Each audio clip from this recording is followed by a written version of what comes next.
It's a real pleasure to be here, one, as the Senate Minority Leader, but also as a parent who has just recently, last week, had to leave here a little early and go home to a sick child. Kyle and I talked about that. We were just talking on the phone a couple days ago. But unfortunately, many people all across the state don't have that option to run home when their child is sick.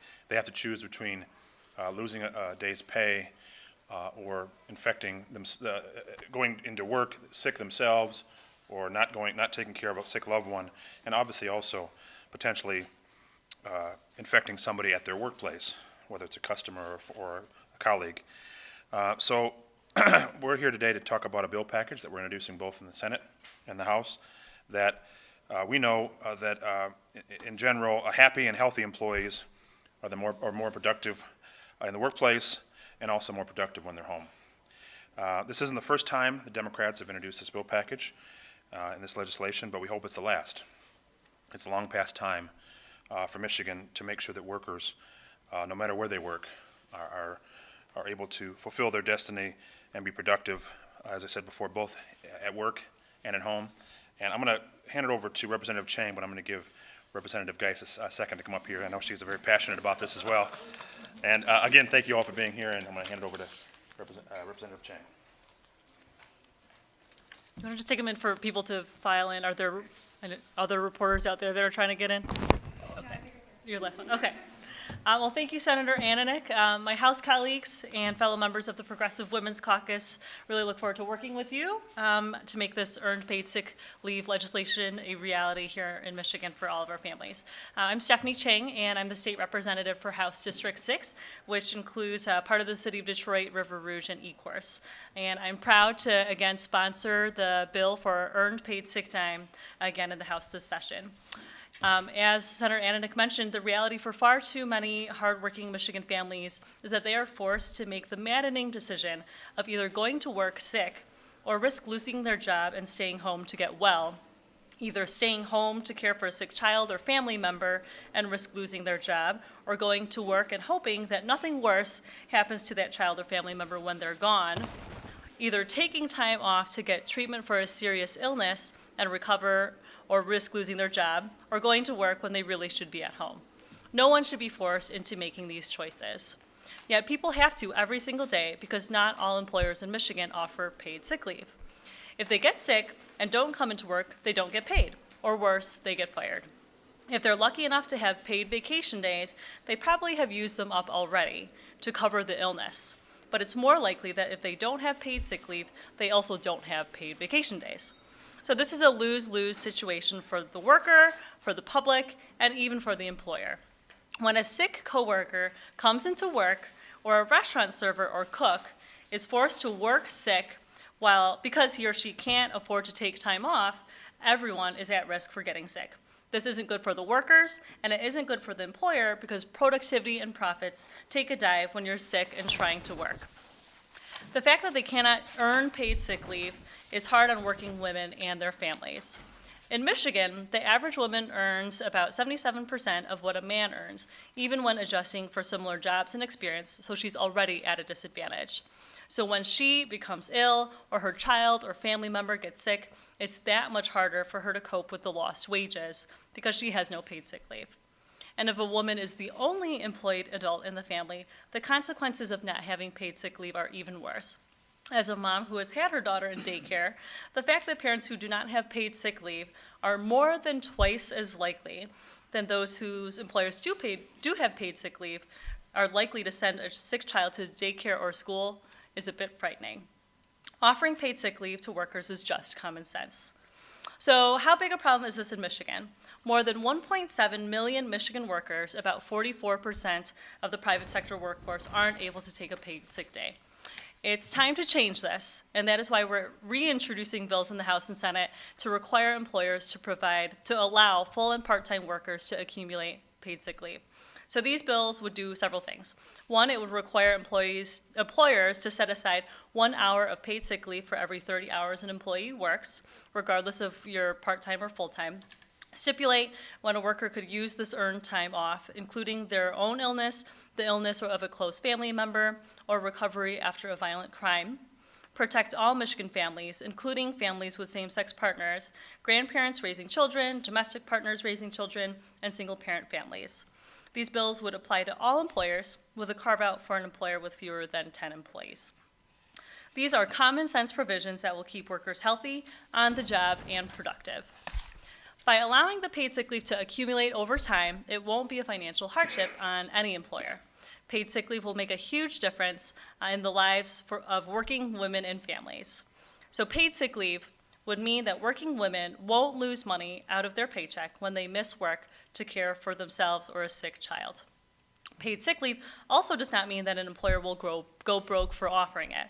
Our proposal would allow workers, both part-time and full-time, to accumulate 1 hour for every 30 hours of work and stipulates when a worker could use this time off. So this proposal will make it actually easier for employers to offer paid sick leave and reap the benefits of having workers who are healthy and focused on their job instead of worrying what's happening at home. And so now I'd like to introduce Christina Hayes, who's a mother from Detroit, to share her story. Hello, my name is Christina Hayes, and I am a lupus survivor, or what I like to call myself, a lupus warrior. And every day I fight an extreme struggle dealing with pain and different symptoms. As someone dealing with lupus every day, I definitely do support this legislation because it's definitely a smart step towards giving us, or lupus patients like myself, the chance to not have to choose between going to work or missing doctor appointments. I was diagnosed 10 years ago with lupus when I was 19 years old, and at my previous workplace, I had to make choices. Do I go to my doctor appointment to get my blood drawn because the doctors are telling me I have lupus nephritis, meaning my kidneys are failing? I went to work, my stats at my job began to decrease. I was at risk for being fired, but instead of quitting, I fought to go to work every day and missed doctor appointments, and my health decreased, and they ended up even having to call the ambulance at my workplace and send me to the hospital. So it's like, do you go to work and you pass out, you die trying, literally, or you put a legislation such as this in place to help people like myself. Lupus, it is a chronic autoimmune disease, and over 1.5 million Americans are suffering with this. So there are many patients like myself that do get hit with flares, and it's random. You don't know when your health is gonna take a turn, and if I had a chance to actually get the treatment that I needed, it would be only once a month. So if you think about the timing and what they're trying to implement, it could actually bring about healthier employees at their workplace, and they don't have to make that choice to either decide to go to work or pass out at their job. Luckily, with proper care, though, people with lupus like myself, they can survive, but we do need to go to doctor's visits, and we do need that sick time off. And we are the employees that make these big corporate companies run, and we have the capabilities to do that. We just sometimes need a little time off. But with this earned pay sick time legislation, it'll definitely help people like myself make it and make more happier employees that way. I commend the sponsors for this bill package, and I urge the committee chairs in both the House and to the Senate to give them a hearing.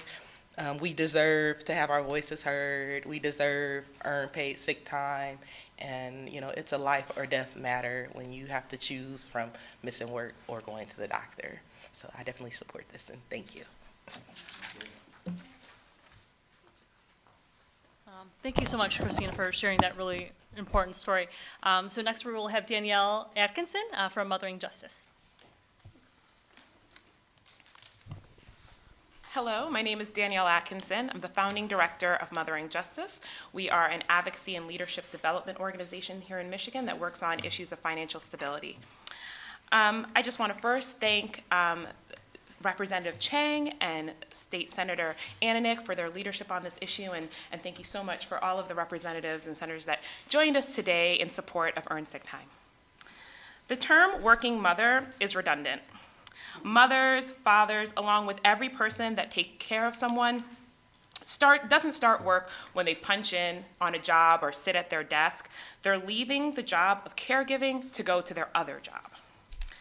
But what happens when you wake up sick or you get that phone call from school that says your child fell and might need stitches? These are the situations that every person faces. But unfortunately, many people cannot afford to take time off when they're sick to get well. It's not okay that any employer can force a person to leave their sick bed to go to work. It's not okay that a parent has to send a child to sick school who has a fever because they fear that they're going to lose their job or not be able to make rent. But this is the case today in Michigan. Right now, our laws are silent when it comes to these hard issues. But we have an opportunity now to meet the rest of the world and have a standard that protects people's physical well-being along with their financial well-being. A few years ago, when we were debating this very issue, the chief opponent, the head of the Restaurant Association, wasn't at the hearing to voice his opposition. Why?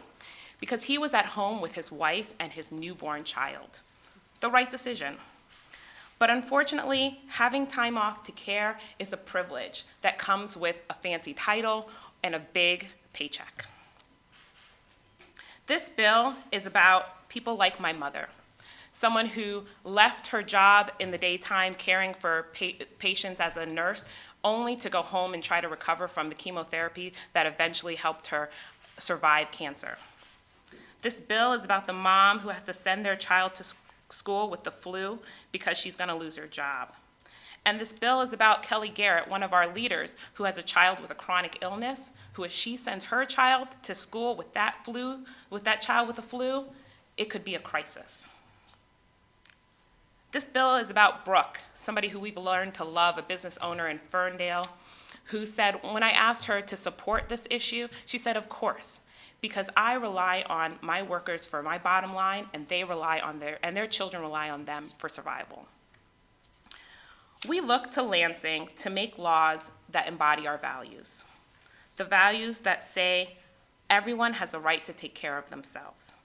It's time for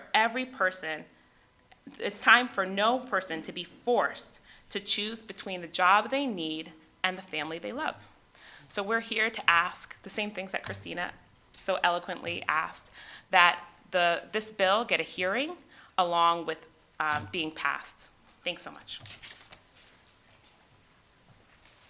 Thanks, Danielle. And last speaker is Representative Erica Geis.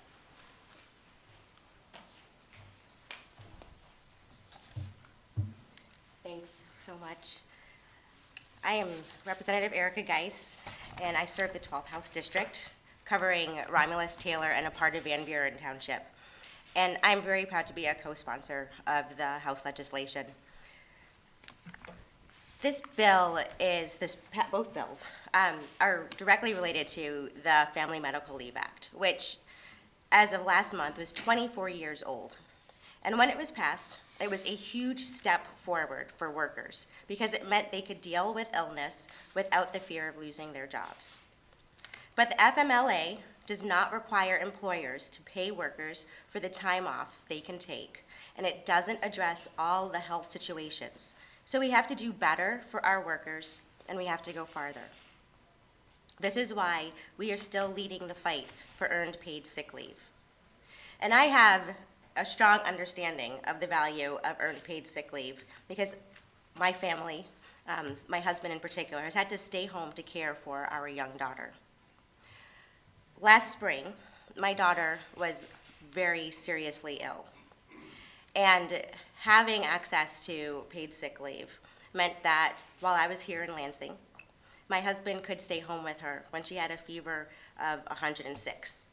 It meant that he didn't have to take time off from work, he could work from home, and we didn't have to pop in some Motrin or Tylenol and send her off to school. It meant that we had one less thing to worry about. Well, two less things to worry about. We knew she was in good care, but we also didn't have to worry about losing the paycheck or losing the job that allows us to do things like pay for the things that we need to survive as a family. It's not good enough, though, just to be lucky enough to work for the right employer. Our health, the health of our loved ones, and our economic security shouldn't rely on luck. Allowing both full-time and part-time workers to earn paid sick leave just makes sense. We all know how hard the flu has hit our friends and families this year, and we know that the flu, for example, can kill the elderly, the very young, and those who have compromised immune systems. And all of us in this room have probably wondered why in the world that person at the checkout counter or seating us in the restaurant came to work when they were so obviously ill. They are at work not because they don't know any better. They're at work because they couldn't afford to take a hit in their paycheck, a hit to paying rent or the mortgage, a hit to other important and necessary bills. We've seen enough health scares in recent years to understand the wisdom of paid sick leave. Nobody wants to take the flu or a virus home and spread it to their spouse, their kids, or their parents. No one wants to send a young child to daycare or to school when they're sick, and they don't want their healthy kids to bring illness home with them. And if you send a sick child to daycare or to school, it's almost certain that the school will call you and ask you to pick up your child, because they will do, and they should do, whatever they can to keep illnesses from spreading throughout the school. So allowing workers to accumulate 1 hour of paid sick leave for every 30 hours of work is the right thing to do in Michigan. It's the sensible thing. It's the caring thing to do. And that's why we are introducing this bill package again this session, and why we will continue fighting for its passage.